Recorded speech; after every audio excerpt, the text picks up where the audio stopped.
Page 40. This is a 3-minute technique. They're introducing a new sign here at the top of the page called the octave sign. We've had intervals, the distance between any two notes, and you know how to count the intervals, I hope. You just count up, starting with 1. Don't start with 0, start with 1. Well, an octave is an interval of an eighth. Oct means 8. And letter to letter. When we do the duets and you go up on the keyboard, you're going up an octave. So it's like any letter. I got G to G, that's an octave. 1, 2, 3, 4, 5, 6, 7, 8. That's, or this G, whatever. Letter to letter, those are octaves. It's indicated with the 8VA, and it could be, there could be a dashed line after it, usually is. Simple enough. If it's above the staff, you go up an octave. If it's below the staff, you go down an octave. Sometimes down an octave might also be indicated with 8VB. Most of the time you just see 8VA. But whether you go up or down depends on where it is, above or below the staff. And it only applies to the staff it's next to. It doesn't apply to both staffs. And they show it here on right-hand finger work, where your notes are here. And then you have the notes there again, except they have an 8VA above them, so you got to come up here. For as long as that dashed line goes on, you do that. And then the second line there, measure 5, they have a 15 MA. Oh, isn't this great? Well, that means 2 octaves from where it's written. Because in music, 8 and 8 is 15, because we don't use the 0. So it's like from here, this C, to this C is an octave. It's an interval of an eighth. 1, 2, 3, 4, 5, 6, 7, 8. But if I go from this C to this C, that's an interval of a 15th. Because if you count them, there's just 15 notes in there. 1, 2, 3, 4, 5, 6, 7, 8, 9, 10, 11, 12, 13, 14, 15. So the 15 MA just go up 2 octaves or go down 2 octaves from where it's written. That's important, from where it's written.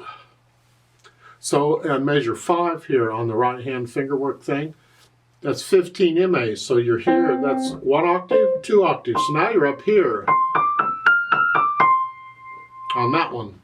And the left-hand fingerwork, you're starting here, but now you have the 8V8 under the staff. Well, you go down here. And in the second line of the left-hand finger work, there's a 15 MA under the staff, so you go down 2 octaves from where it's written. It's written here. It's 2 octaves, so it'll be 1, 2. Go down here.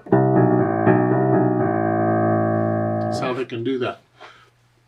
It's easier to read the music when it gets to the extremes by using the 8VA and 15 MA stuff. Otherwise, you got a whole lot of these little ledger lines, then the notes are way off, and trying to figure that out is a whole lot of fun sometimes. Ugh.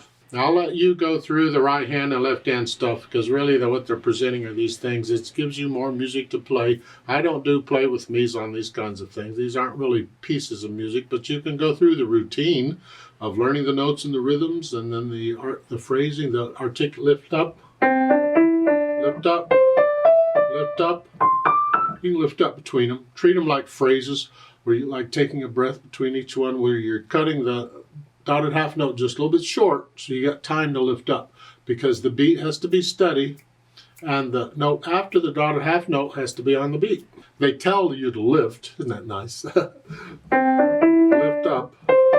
Well, you have to lift, you got to move. And they also indicate, like in the third measure of either one, there's a 1 with a circle. This is Faber's way of indicating you move the hand. That's not standard music notation. You don't see that a circle around finger numbers in music. It's just they're telling you got to move the hand here. Normally you'd figure out you got to move the hand by looking at where the notes are. Because if the note is up here and I'm here, I got to move the hand. I can see that. I don't really need a circled number, but they're doing it as long as you understand what the circled number means. Let me know if you have any questions, but that's about it on this lesson. On the next page, they do sight reading. I don't give lessons on sight reading, but you can read those suggestions. I do encourage sight reading. Generally, you're going to sight read stuff that is much easier than where you're at. I mean, this stuff they're giving you to sight read on page 41 is not much easier from where you're at. It's challenging. But I would suggest do sight reading, but make it much easier. And do what they say up there. You're looking it over, trying to get an idea of what's in it, and then you attempt to perform it, to play it through. Not practice it, play it through. So you're doing everything all at once. You're doing the notes, the rhythms, articulation, dynamics, everything all at the same time. Well, good luck with all that, but you can handle that. It's a skill. It takes time, practice to develop, and over time you'll get it.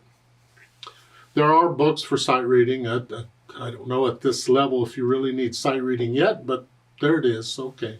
Now at the bottom of page 41, there's a little bit about accenting, and they're sort of introducing you to a thing in music known as natural accents.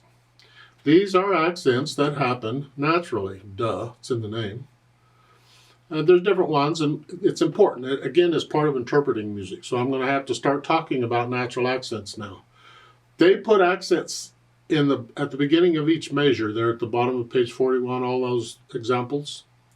They're telling you to accent the note. All of them. Next one. All of them. They're putting in accents at the beginning of each measure. The idea here is that there are different natural accents. The strongest one is the beginning of a measure. We always want to feel where the measure is. 1, 2, 3, 1, 2, 3, 1.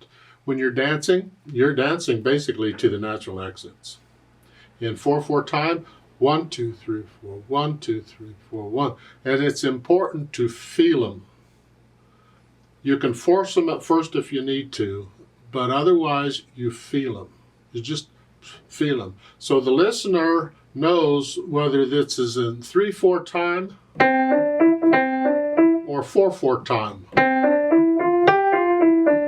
by the accents. Because I could do 3/4 time this way.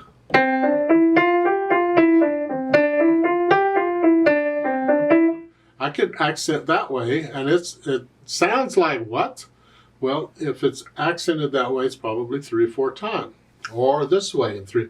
1, 2, 3, 1, 2. 1, 2, 3, 4. Or 4/4 time. Put in the natural accents. I'm exaggerating them so you can hear them better, but you just want to feel these. And this is after you've gotten to know the music and you start getting into expressing it or interpreting it. The natural accents is the first thing I look at. Let me know if you have any questions.